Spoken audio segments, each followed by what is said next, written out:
എലിസബത്തിന് പ്രസവ സമയമായി. അവൾ ഒരു പുത്രനെ പ്രസവിച്ചു. കർത്താവ് അവളോട് വലിയ കാരുണ്യം കാണിച്ചിരിക്കുന്നു എന്ന് കേട്ട അയൽക്കാരും ബന്ധുക്കളും അവളോടൊത്ത് സന്തോഷിച്ചു. 8-ാം ദിവസം അവർ ശിശുവിന്റെ പരിച്ഛേദനത്തിനു വന്നു.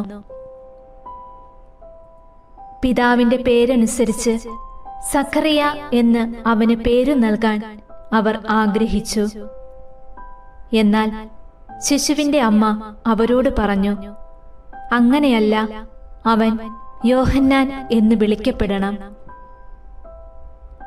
അവർ അവളോട് പറഞ്ഞു, നിന്റെ ബന്ധുക്കളിൽ ആർക്കും ഈ പേര് ഇല്ലല്ലോ.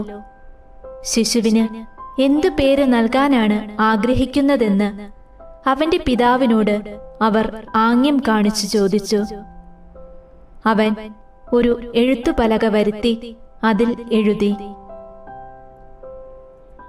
യോഹന്നാൻ എന്നാണ് അവന്റെ പേര്. എല്ലാവരും അത്ഭുതപ്പെട്ടു. തത്ക്ഷണം അവന്റെ വായ് തുറക്കപ്പെട്ടു, നാവ് സ്വതന്ത്രമായി. അവൻ ദൈവത്തെ വാഴ്ത്തിക്കൊണ്ട് സംസാരിക്കാൻ തുടങ്ങി. അയൽക്കാർക്കെല്ലാം ഭയമുണ്ടായി. യൂദയായിലെ മലനാട്ടിലെങ്ങും ഈ സംഗതികൾ സംസാര വിഷയമാവുകയും ചെയ്തു. കേട്ടവരെല്ലാം ഈ ശിശു ആരായിത്തീരും എന്നു ചിന്തിച്ചു തുടങ്ങി. കർത്താവിന്റെ കരം അവനോടുകൂടെ ഉണ്ടായിരുന്നു.